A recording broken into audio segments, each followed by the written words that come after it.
Assalamualaikum, kembali lagi bersama aku Ibu Dua Anak yang tinggal di pedalaman. Pagi ini aku mulai dengan ngurus si abang dulu karena kebetulan si adik masih tidur. Jadi selagi si adiknya tidur ya udah aku kerja lah di belakang. Karena tadi pun agak bangunnya siang ya, jadi si abang ini aku kasih dulu makan kayak roti-roti gitu supaya nggak kosong kan lambung dia. Nah tadi aku tuh mau masak telur sama si abang, ternyata si adik udah nangis, ya udah urus si adik aja lah dulu. Aku jujur aja ya, kalau misalnya anakku yang paling kecil ini udah bangun, kadang pusing aku mau kerjaan apa. Karena anakku yang kedua ini, dia tipikal yang harus lihat mamanya di depannya dia gitu. Kalau misalnya agak jauh kita, dia pasti nangis. Tapi itu pula, alhamdulillah dia kalau makan baik budi kali. Sebetulnya dia ini baik ya, tapi memang anak itu kan beda-beda ya sifatnya. Nah kalau si abang dulu ya aku tinggal kayak gitu aja pun dia diam aja, tapi beda sama si adik. Makanya aku kalau pagi-pagi itu sebelum si adik bangun aku harus sudah masak. Dan itu pun harus pelan-pelan karena dia kalau misalnya dengar sesuatu itu dia pasti langsung bangun. Sebetulnya bukan nggak boleh aku gendong, cumannya di dapur ini kan agak panas ya. Ditambah lagi kalau misalnya aku masak sambal pasti kan pedih ya.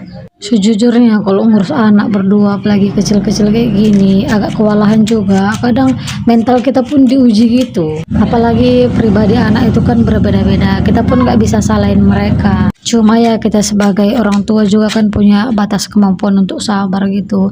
Kadang aku pribadi suka juga marah-marah kalau udah stres nggak bisa ngadapin dua-duanya.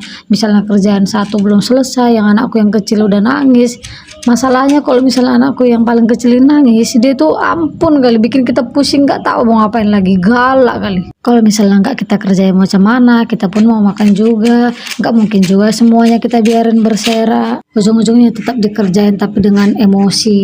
Ya ujung-ujungnya si abang juga lah yang kena marah karena kan dia kan masih di usia yang aktif-aktif gitu ya. Kadang dia kepo sama yang ini, dia nanya, dia ambil barang ini, padahal kita pun udah ngeburu waktu.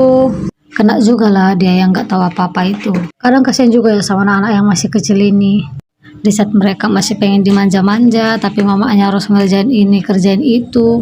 Yang kasihannya itu kalau misalnya si abang ini pengen dimanja, tapi pas kebetulan juga mamanya lagi capek, pasti ujungnya dia kena marah.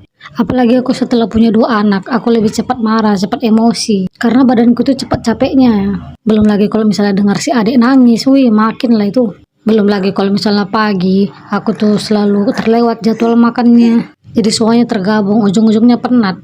Tapi nanti setelah anak tidur, kadang datanglah rasa penyesalan. Terbayang pas aku bentak-bentak orang itu yang nggak tahu apa-apa. Jadi seorang ibu tuh jujur aja sangat berat ya. Selalu mencoba untuk jadi yang terbaik, tapi ada aja hal-hal yang bisa buat kita kecolongan. Dan nggak bisa kontrol emosi.